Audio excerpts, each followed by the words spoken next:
Política Impura. Um olhar sobre a semana. Sejam bem-vindos a mais um Política Impura. Vamos falar neste programa da maior guerra do mundo depois da Segunda Guerra Mundial. Uma guerra que matou já mais de 6 milhões de seres humanos. É uma guerra que vem desde o século XIX, desde finais do século XIX, e que permanece até hoje, com algumas interrupções, mas ainda hoje continua. Ainda recentemente foram massacradas algumas centenas de pessoas na República Democrática do Congo, que é o antigo Congo belga. A tragédia, a grande tragédia e a grande miséria da República Democrática do Congo é precisamente a sua grande riqueza. E essa sua grande riqueza é que cria a cobiça de tanta gente no mundo, de tantos senhores do poder e do dinheiro no mundo, e que cria a miséria do povo belga. Já dos tempos do colonialismo, é certo que o Congo sempre foi um lugar de combate das tribos autóctones, mas depois de instalado o colonialismo e do domínio do Congo pela Bélgica, o rei da Bélgica, Leopoldo II, levou a cabo no Congo um dos maiores massacres da história. Massacrou milhares e milhares de pessoas, incendiou aldeias, mutilou milhares e milhares de pessoas.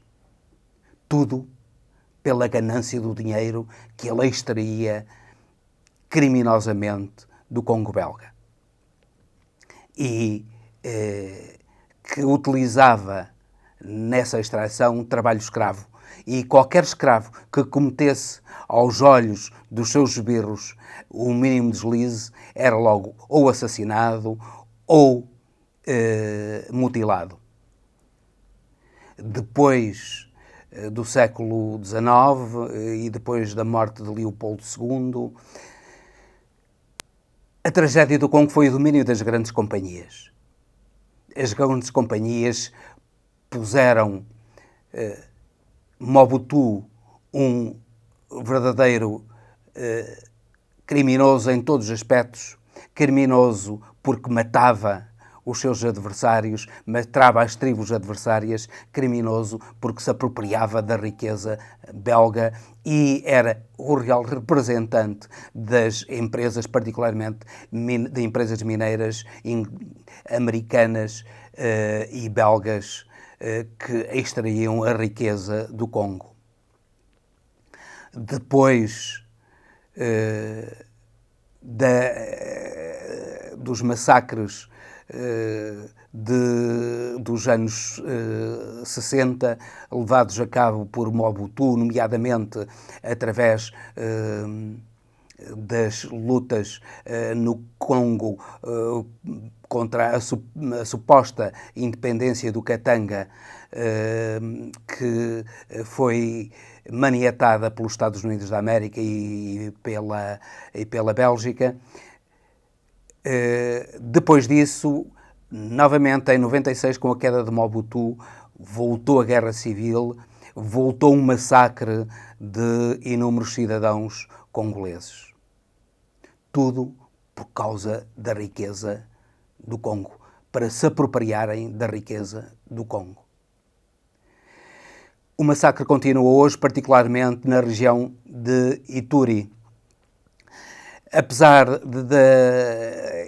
da condenação de Germaine Katanga, um criminoso de guerra dessa guerra de 96 a 2006, apesar da condenação de Germaine Katanga, um general por crimes de guerra, apesar de Denis Mukwege ter recebido o Prémio Nobel da Paz pela sua defesa e pelo seu apoio às mulheres congolesas vítimas da guerra civil, apesar disso, os massacres continuam.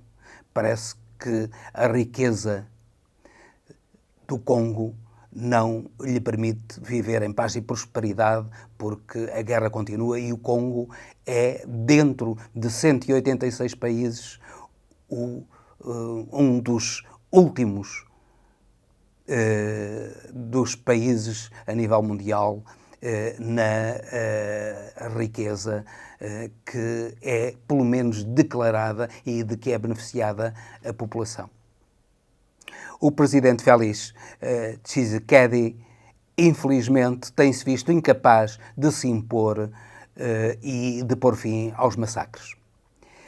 Esses massacres são perpetrados por milícias armadas e financiadas por companhias estrangeiras que repartem entre si as riquezas do Congo.